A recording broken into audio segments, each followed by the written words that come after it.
ঢাকার বাইরে হাইকোর্টের স্থায়ী বেঞ্চ স্থানান্তরে সংস্কার কমিশনের প্রস্তাব প্রত্যাহারের দাবিতে সুপ্রিম কোর্ট প্রাঙ্গণে বিক্ষোভ করেছেন আইনজীবীরা।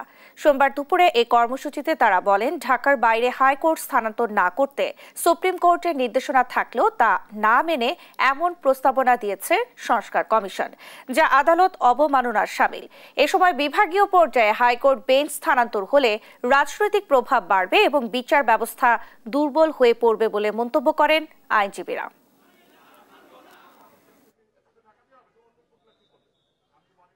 মানুষের দুঃখ কষ্ট আপনারা বুঝেননি, বিচার প্রার্থীরা কি চায়।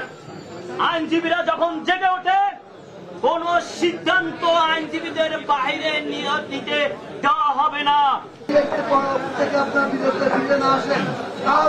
আইনজীবী সমাজ এমন আন্দোলন করবে বিচার বিভাগে ন্যায় বিচারকে সুদূরপ্রসারিত করার জন্য নানা রকম ষড়যন্ত্র চলছে। আমরা মনে করি সংস্কার কমিশনের এই তথাকথিত ঐক্যমত তারই একটা বহিঃপ্রকাশ।